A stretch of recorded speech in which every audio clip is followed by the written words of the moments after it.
Good morning, world. How's everyone doing? Welcome to another episode of Plugged In from YAA. Today, I am joined by our wonderful guest and auto expert, consumer advocate, Mario. Say hello to YouTube world, Mario. Hi everyone. Good morning. Today, we are going to be talking with Mario about why sometimes leasing is a better option for your EV ownership experience. So, we'll be looking into how incentives are applied to a lease. We'll be looking into some great lease options and why, of course, right now it's actually quite difficult to find a really good lease deal with residual values changing so much and the market just completely out of whack. We're going to talk to Mario all about why leasing usually is a great option, but why there are some nuances worth talking about and considering right now if you're thinking about buying versus leasing an EV.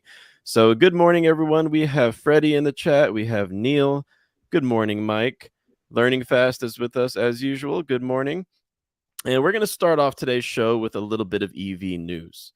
So, Stellantis this morning is saying that they're not quite going to go the route that Ford has decided to follow for splitting off their EV division. So, we earlier in the week we talked about how Ford is now Ford Blue for their combustion division and Ford Model E for their all electric division. They're still in the process of deciding how dealerships are going to be divvied up into those two new branches within Ford. Well, Stellantis says no way. They don't plan to do that, at least not right now.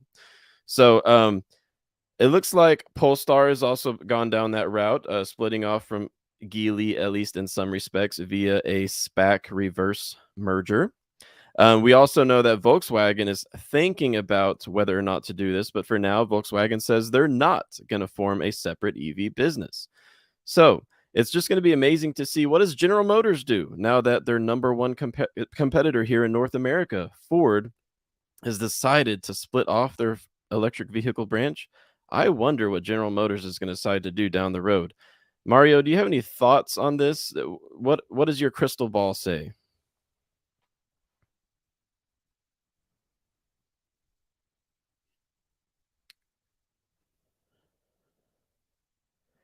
You're muted, Mario. It's okay. Sorry there. Mario's back. All right. I, I don't know if sometimes the messaging is more geared toward investors. They want to hear the nice. I think until we see them making actual products, they're selling right now, probably selling the stock price. So I kind of want to filter out those that noise from actual, what they're doing. I want to see what they actually do. Yeah, and another automaker that is thinking about these decisions right now is Mercedes-Benz. So their chief finance officer, Harold Wilhelm, said that they're debating how they want to carry Mercedes forward into the future. Quote, "We are not pursuing the strategy to break up the company because the good part or the bad part, the old part versus the new part, is not something that matters to them right now." So Mercedes-Benz also thinking about this. And honestly, after what Ford has done, let's be frank about it. It's in an effort to catch up with Tesla's 75% EV market share in the US. With what Ford has done to split off their EV division into a whole new branch, I'm sure that every automaker is thinking about this. Would you agree? Yeah, and with the reference with the Polestar and Geely thing, I think that they want to be have more clear structures for the public and investors, so they can differentiate between one or the other. So I think that's something everyone's probably going to be starting to do. Yeah, and another automotive expert, this one from Morgan Stanley, said that BEVs, so battery electric vehicles, are not a new business. They're the future core business. So separating them is to misunderstand the scale of the challenge. That's what Mr. Harold Hendrisk from Morgan Stanley thinks about what automakers are doing right now. So it'll be very interesting to see how this all plays out. So before we go further into some more news, here's today's trivia from Plugged In. If you're viewing this on YouTube, what vehicle is teased behind me? Let me know in the chat. We'll be talking about that in about 2 minutes. All right. More news, this time from GM. General Motors CEO Mary Barra is confident that GM can pivot and snatch electric vehicle market share from Tesla by following a different strategy than Tesla has taken, and that is emphasizing affordability. Now, what does the world out there think? Is General Motors going to be able to be successful by selling affordable EVs? How affordable can an electric vehicle be in 2022 or even 2024, considering market raw material prices sometimes doubling or even going up by 1,000% briefly over the past few months? Battery shortages are another factor that some automaker experts are now worried about. We even had Rivian CEO RJ Scaringe a bit worried about battery shortages being the next chip shortage in the future. Is GM going to be able to follow through on their plan to harness affordability as the key to success in taking on Tesla? Mary Barra thinks so. She said, "We're taking all of the steps to do it.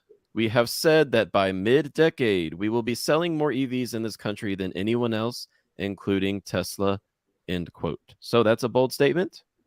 Tesla's at 75% market share right now. Mario, do you think there's any substance to what they're saying, or is this all talk and no action? Well, I think Tesla is so far ahead from everyone else. It's going to be tough to fulfill those promises. I guess I would probably think about more going slow and more natural instead of just rushing into it and getting things not right, you know. But let's look what they actually do. Like I mentioned, I want to see actual product. I want to see something, not so much talking about what they want to do, but let's see them actually produce something. It'd be interesting. So less talking about a $35,000 Equinox EV, and let's actually see a prototype, right? Yeah, let's see something more in the pipeline. But well, let's see. Hopefully, they're working on something, and we're going to be surprised. Also, competitors, I think they're quiet, but I think they're probably doing their own thing also. So lots of surprises probably. Yeah, I agree with Neil, at least in a personal perspective. General Motors needs to fix quality issues to succeed with this. Having been in several General Motors vehicles myself over the years, I think that might have some truth to it. One other thing to consider with General Motors' plan is the Ultium battery platform. So that's a battery platform developed in partnership with LG Chem, but also a novel electric motor with some interesting heat pump technology and various other technologies that are supposedly going to be increasing efficiency in a very competitive way, not to mention ultra fast charging capabilities. So General Motors' Ultium platform, in my opinion, is the greatest hope that they have to actually having a compelling electric vehicle within the next 2 years. I mean, honestly, right now, you can buy an Ultium powered vehicle. You can buy the Cadillac Lyriq, which will start coming out towards the end of this year, but I know you can talk to a dealership now if you're interested in the Cadillac Lyriq. You can also learn more about that on our Lyriq guide at YAA. And then you've also got the Hummer EV, which I just think is ridiculous. It weighs 9,000 pounds. It has what, a 230 kilowatt hour battery? It's over 200 kilowatt hours. That's nuts. I mean, if you're interested in going electric to save the planet, don't go buy a Hummer EV, because that is a bad choice when it comes to the materials and costs that go into that, not to mention the horrid efficiency of a 9,000 pound truck. So that's my 2 cents on it. Have you seen any Hummer EVs on the road in California, Mario? No, just online, a couple of quick videos. It's just, there's something for everyone, right? There's a market for everyone out there. So interesting. So Mario, what kind of electric vehicle do you have? I have a Polestar 2. Actually, just got it like I think in September, October last year. So I just racked up 10,000 miles on it. So I just turned a couple of days ago 10,000 miles. And how would you summarize your ownership experience so far? You lease, correct? Yeah, it's actually a lease. Yeah, I wouldn't probably gotten a EV if it wasn't for the incentives that I had in my market, which were pretty substantial in California. It's been pretty, the usual things that I think can happen with any vehicle. I haven't had any electrical issues, but more so mechanical. About small issues like rattles and some. I'm really picky, but a small rattle. Sometimes the infotainment system, it's a pretty advanced, I guess, and it sometimes gives you a little bit of trouble. But the powertrain and the actual vehicle, riding it's been pretty nice. I've been surprised. I kind of see why people like EVs. They're fun though. So is this your first electric vehicle? It is, yeah. That's why I tried it. I heard so many people like, raving about it and stuff. I just wanted to try it out. I got really like a great price, but at least I got a really price point perfect. So basically, it's I pay basically the same that I used to pay for my GTI, monthly. So and this is an experiment more than anything else, and I kind of like it. Awesome. Now, one question I always love to ask EV owners is, if you did not have your current electric vehicle, what would you say your next preferred model would be? What's the EV that you would get if you were going to get rid of your Polestar today? Actually, I was in line to get like an Ionic 5 also, like you were. I think when I saw it at the LA Auto Show, was there with Justice. I mean, it said this is the car of the year. I mean, everything looks nice. Now the pricing, that was kind of like a thing that I probably wouldn't be as exciting. I was surprised how expensive it was, the limited edition, which I wanted also. So I mean, that might have been my next option, I guess, in the market. I think for the technology and the value, I think it's interesting. Yeah. Yeah, I do love the Ionic 5, but in my personal opinion, it was only worth it to go for the limited because of all the features that you get. It is expensive, but I mean, when I was looking at 45,000 versus 56,000, I mean, I didn't want cloth seats for 45,000, and Exactly. my wife wasn't too happy with that prospect either. So that's why we went with the Ionic 5, and I'm enjoying that 800-volt architecture. When I travel, I can confirm it does charge from 15 to 80% in literally 20 minutes, and that's fast. So that's hopping into the gas station or the Walmart, because Electrify America likes to be at Walmart in the back of the parking lot, and then you walk back out to the car after a quick stop, quick break, and it's already done. So I know Learning Fast is talking about the Kia EV6. We have a YAA member or two that also are interested in the EV6, and I think we have a few EV6 owners within the group. So it's another compelling EV. George is in the chat bringing up the Kona EV. I believe he's talking about the Lease. We're going to talk about that here in a minute. So thank you, George, for bringing that up. One more news item that I want to get to before we talk about why sometimes leasing is a better option for electric vehicles. The first commercially viable lithium metal solid state battery has been announced by QuantumScape. So I'm not big into the whole investing world of electric vehicles and the supply chains. I know a lot of you guys are, but QuantumScape is one of the most closely followed startups. It's got backing from Volkswagen and a whole bunch of other automakers. And now it looks like they're working with confidential automakers to talk about actually getting the first solid state battery into an electric vehicle. Now, rumor has it that it may actually be a plug-in hybrid. So Toyota is really big on plug-in hybrids. And Toyota has been saying that they're going to be the first one to bring a solid state battery to market in a vehicle. And they don't plan to do it with a pure EV. They plan to do it with a plug-in hybrid. So my crystal ball says that 2024 is when we'll see it in a plug-in hybrid. Now, that's actually too soon. I'm going to push it back. 2025. Mario, do you think we'll see this by the end of the decade in a vehicle? Oh, you're the expert in there. What I do think is that Toyota has been working on a lot of technology you probably don't know about. They don't show their cards pretty, open. So I'd be surprised if they're not competitive with some innovation into the market. I expect them to be pretty aggressive in the next couple of years. So Toyota and Honda, which is also quiet, I haven't seen much from them. So there's a solid state. It's one of those things that technology goes forward, step function, and that's one of the attractive things about, we were talking about like leasing, what's coming ahead in the corner, and that might be something really interesting. I can imagine like driving a Mazda Miata with that solid state battery, which it's lighter and it translates into better feel, more exciting vehicle. So it's interesting, see what they bring in the impact. Yeah, and Toyota's been off to a rough start with their electrification. Even though they've invested billions of dollars into their first EVs, the first reviews of the Toyota BZ4X are now out, and they say it's a solid vehicle as far as, of course, build quality and ride comfort is fine. But for some reason, they decided to go with a quite slow charging infrastructure where the all-wheel drive variant of the Toyota BZ4X charges at only 100 kilowatts. Now, some of the early tests are finding that it literally takes an hour to get from 0 to 85, 90% state of charge, and then an hour and a half to get from 0 to 99%.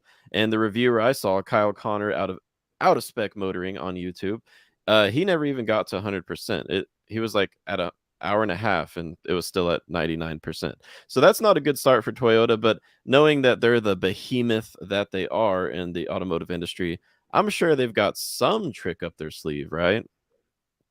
Yeah, definitely. You know, that you always see it with vehicles, with normal ICE vehicles. Yeah, you don't hear anything, and then suddenly you have this lineup of 5 vehicles, 6 vehicles in the pipeline, and they're pretty class-leading, you know, vehicles. And I think people are, when they see the EV, they might not looking at the best tech and newest gadget, but they're looking at the reliability and the value behind those products. And I'm pretty sure it's going to sold out. You know, it's going to be sold out, and probably won't be able to see it, that EV, you know, for easy purchase anytime soon. It's going to be. Now, this is an interesting comment from Igor in the chat. People say Toyota is late to the party, but they are smart. They wait until everyone makes their technology, and then they pick the best tech to evolve it and make it better. I mean, I wonder if that's what they're doing, especially with the solid-state technologies. There are no solid-state batteries in electric or plug-in hybrid vehicles today, but they do have partnerships behind the scenes with the development of their solid state batteries. And for anyone wondering, a solid state battery has a solid electrolyte instead of a liquid electrolyte.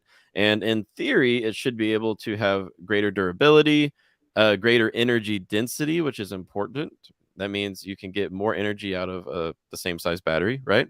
And then possibly less fire prone, less prone to thermal runaway. But I've seen some engineers say that's not always the case. So we'll have to have a whole show on solid state batteries quite soon.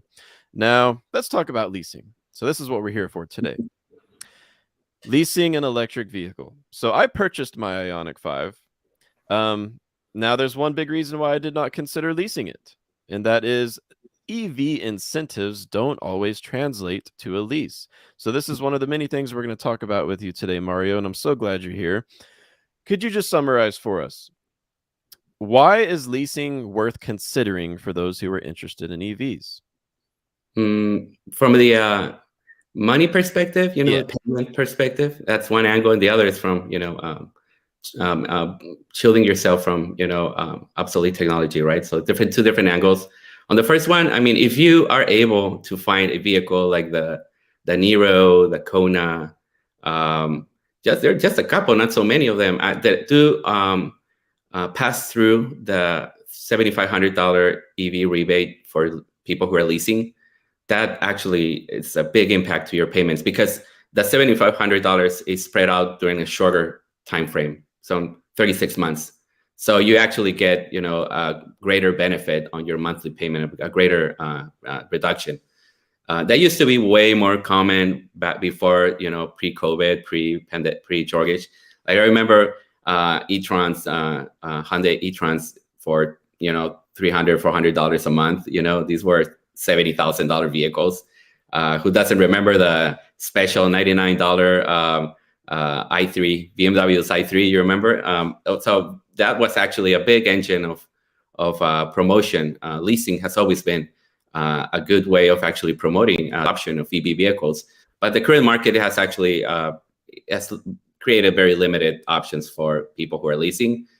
In my case, like the Polestar, it had, like, instead of the $7,500 EV credit, they propped up the residual to 65%. You know, when, for example, your Ioniq, the residual is 53%, 52% on the limited. Actually, the limit has the worst residual of all vehicles. So what it means in 3 years, you know, Hyundai is betting that your vehicle is going to be worth $25,000, right? So in the case of Polestar, they propped up that residual, so the payments were lower. So you see both ways. I think Bob was pretty aggressive with the $7,400 rebate, also with the C40 and the XC40 electric vehicles, which are a copy of the Polestar. You don't have the same drivetrain. But, you know, I'm surprised that Hyundai didn't push that $7,500 rebate on the Ioniq 5.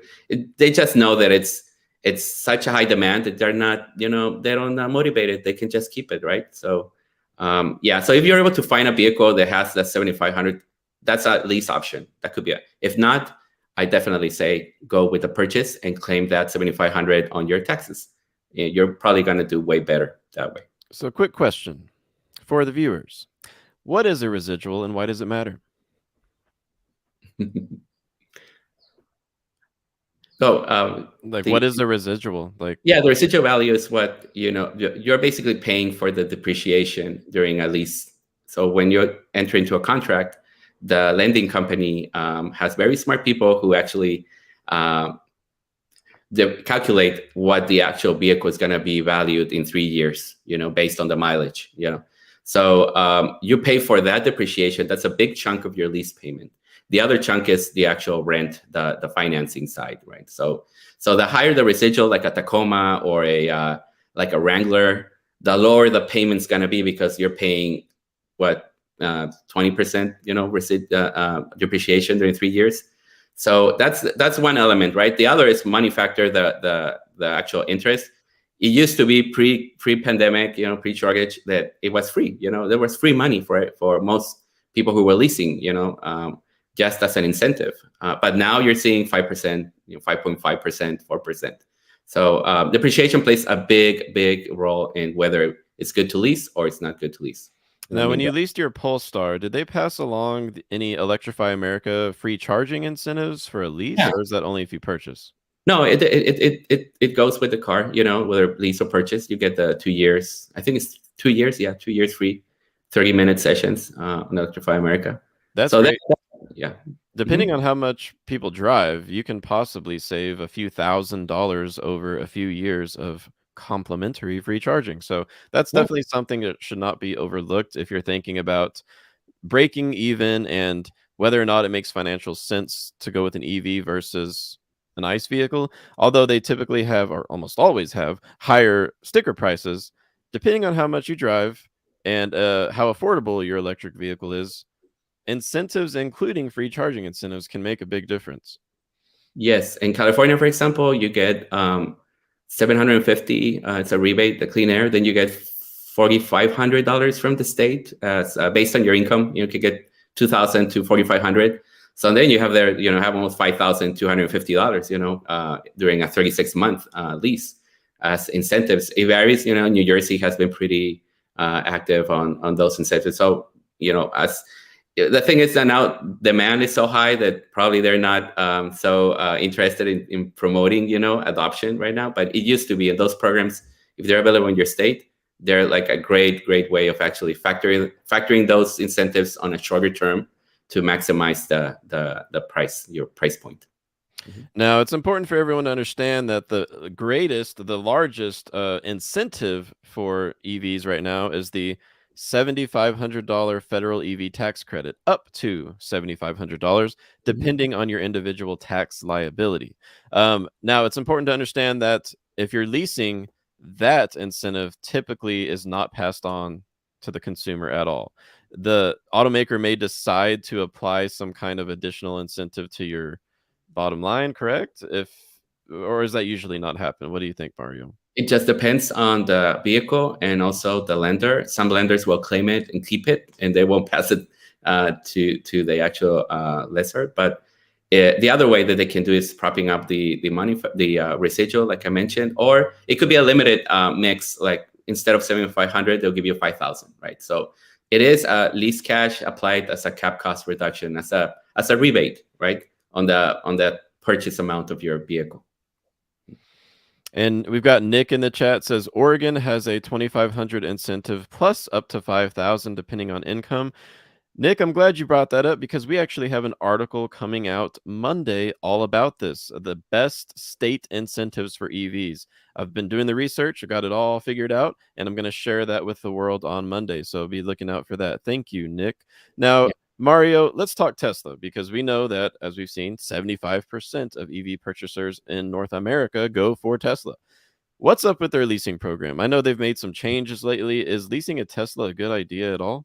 It has never been a good option to lease. Never. It's just the issue with Tesla and every other EV that I see right now is the resale value. Tesla, we do know, because they've been in the market, one of the first ones that's been in the market, we do know that their resale values are super high. So they have actually a average depreciation of what, 10% in 10 years, in 3 years. So that's an incredible record, I can say, among most vehicles. So losing depreciation only 10% of the value in 3 years, just buy it. Buy the vehicle, and you can sell it in 3 years, and you do better than the actual monthly payment that's right now on a Tesla Model 3, which is around $700 a month if you do like 0 down or something like that, which is, if you multiply that by 36 compared to just losing 10% of the value in 3 years, you're gonna come ahead way better purchasing the Tesla. It has always been this way, but now, since we have more data on resale values, it's more easier to make a decision. Not so easy on your Ioniq, for example. Like, I don't know what the price is gonna, the resale value, real resale value is gonna be in 3 years. Yeah, I'm taking a risk. Yeah, it's gonna be tough to know. So that just plays into a decision right now whether to lease or not. If I knew that the market was gonna be really, really, let's say the market was gonna enter into a high appreciation process, a depreciation, that your car was probably gonna be worth less than what the residual it's stated right now, then you lease, right? You wanna have that hedge against accelerated depreciation. But we don't know. It could be higher. It could be this shortage could translate in 3 years that there's no vehicles, as in a normal market, and people might be paying 20% more than estimated, right? So estimated resale values play a big deal, and with Tesla, that's the issue that you should purchase. Keep the car, claim your whatever rebate you have, state or whatever, but if you want to sell it, sell it. You'll probably do way better than leasing.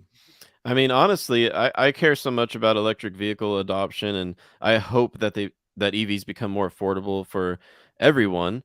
I would be okay with my car seeing some accelerated depreciation if it meant that it's because EVs are becoming more commonplace, the supply shortage is going away, automakers are finally able to get them on the lot.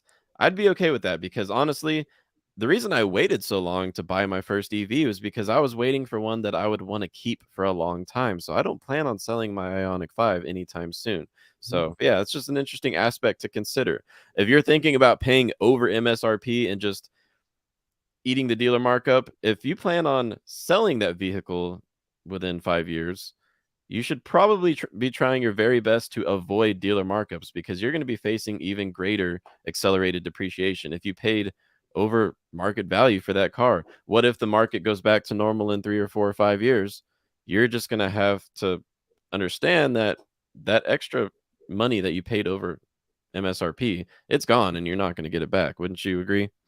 Yeah, definitely. And I want to. I'm reading here with Igor. I'm not talking about leasing for businesses. That's different. If you actually gonna write off the cost of the lease because it's a business expense, then obviously you see a lot of people leasing.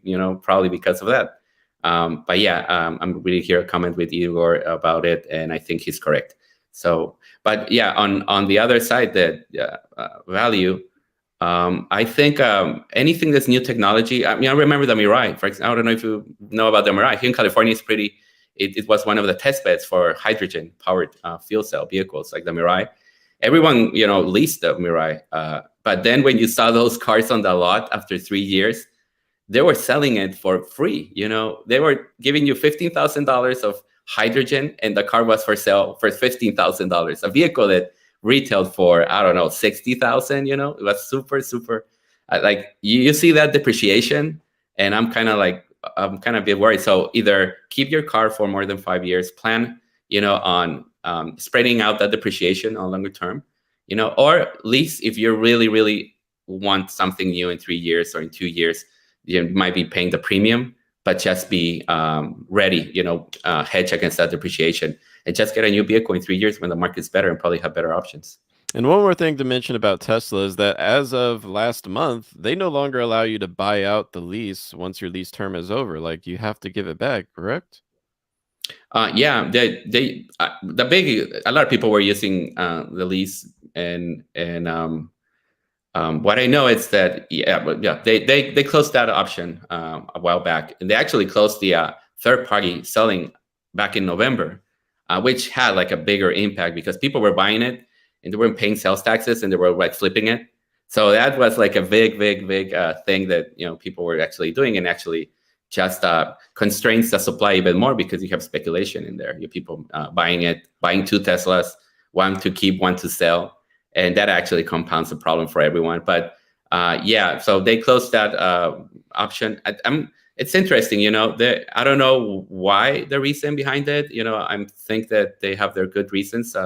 But yeah, it offers, so it just makes leasing way less attractive because that equity, you won't be able to access that equity if you have one. If you have in 3 years, it's going directly to the lender. So we're going to talk about Fisker real quick, and then we'll wrap up the show by seeing if, Mario, you can share any good lease deals that you know of right now. I know there's not many, but we can see what's out there. So Fisker doesn't yet have any vehicles technically for sale, but you can reserve one. And Fisker CEO Henrik Fisker, he's a famous automotive designer who's worked with Jaguar, Mercedes-Benz, a whole bunch of others. He says that they've got about 45,000 reservations. That's a lot for a company that has not sold any purely electric vehicles. They've got a long, storied history that we can't go into now. It's a long, interesting story with many chapters. But Fisker is coming to market in 2023 with a electric crossover.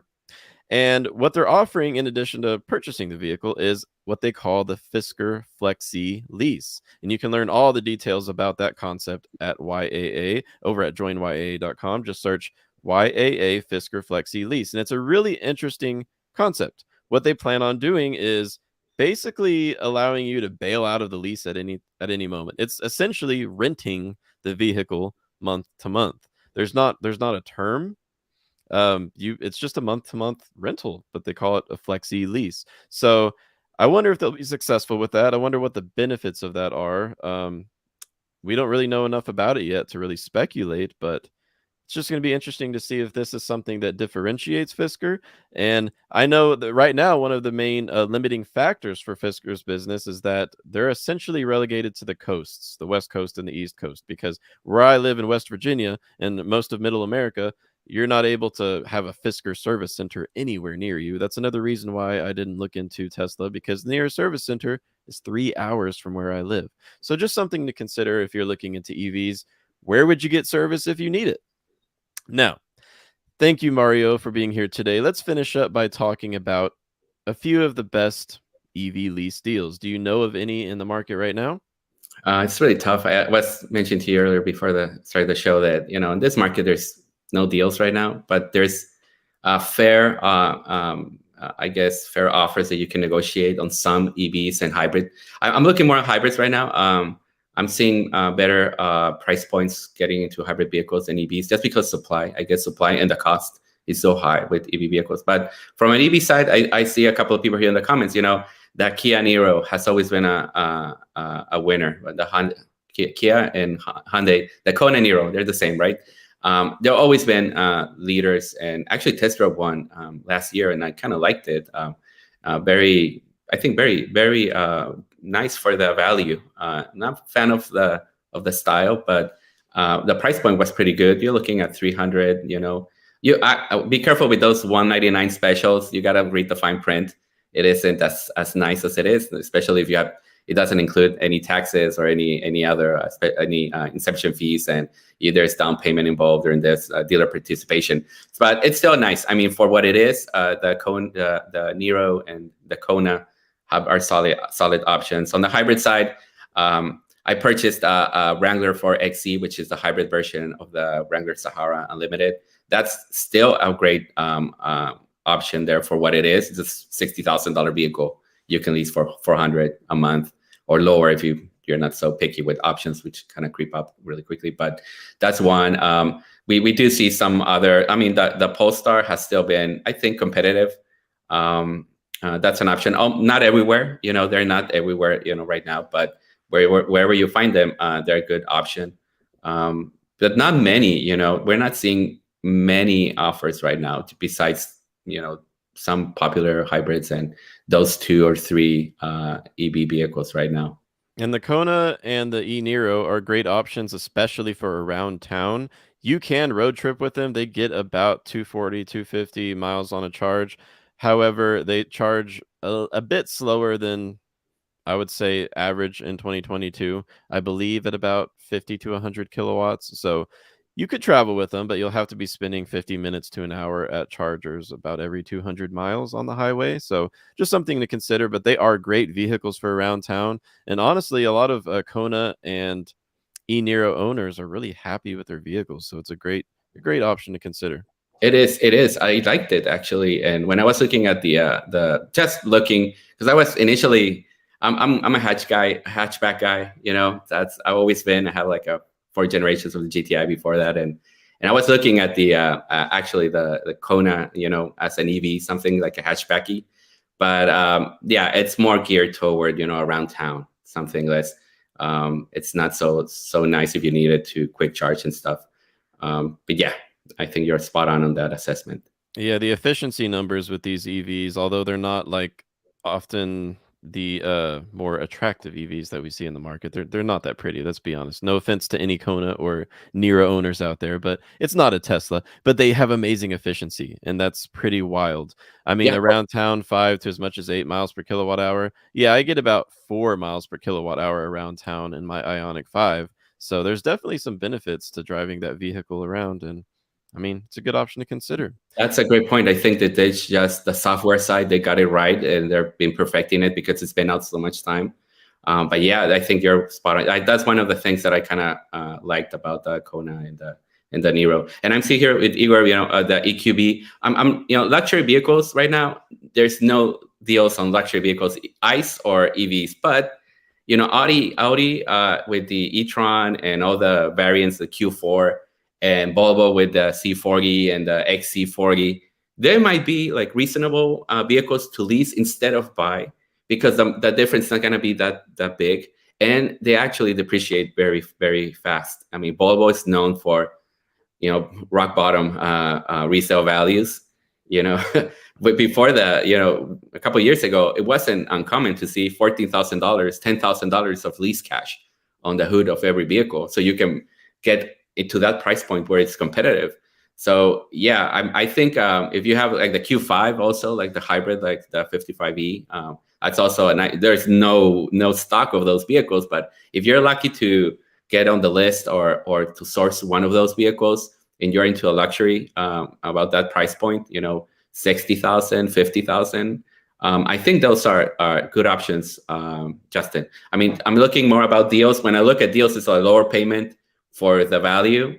But if you're in the luxury category and you want to drive the newest and the newest technology around, and you don't want to be tied to something that's going to be depreciating very fast in 3 years, and you probably won't want to have anymore and take a bath, you know, because you purchase it, then lease it. You know, lease it, even though it's an expensive lease.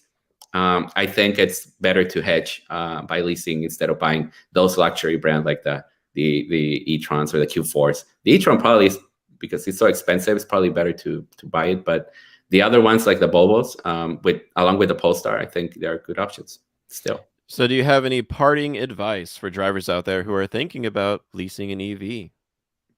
I think trying it out is one of the, you know, just try things first. I know I dove into the EV world without doing a lot of testing, and you know, because I could do it. You know, I got into a price point of $400 a month. You know, when I'm net. So when I'm spending $400, to me, it's not like a deal breaker. I have another vehicle at home. I have a nice vehicle that I can use for longer trips or for whenever the battery is not charged or whatever. I don't want to wait. But for people, I do tell them, you know, rent one on Turo or try a friend's EV for a couple of days, you know, see how it works with your lifestyles. You know, for me, it's limiting in a lot of aspects because I do drive a lot and I kind of don't like to be limited. You know, I want to take my car and, you know, drive anywhere because I do go, you know, a lot of places, you know, during the week. But trying it out first, that would be my recommendation. Don't be afraid, you know, rent it, you know, right now you can rent like a Mach-E or like any other EV, like for $100 a day on Turo. It's worth it. You know, spend $200, $300 on it and just try the acceleration, try the comfort, try the charging, regimen. Is that something you like? I miss the sound. I miss, the sportiness. I miss a lot of things that EVs do not offer yet. They're not light vehicles. They're not super fun. Even the Polestar, I think, is way better than most of them out there. I think my Ioniq 5 is very we'll do the matchup, yeah, but it still weighs almost 5,000 pounds. How nimble can it be? I'm still afraid, taking a corner like I did, like a GTI. The physics, it's not there. But try it out. I mean, that's the best advice I give friends. Like, take my car, try it out, no problem. And some, they say that it wears off. The exciting is, the whatever you kind of feel in the showroom or when you test drive it, like for 20 minutes, it wears off pretty quickly sometimes. In my case, the speed is addicting, but it's not everything.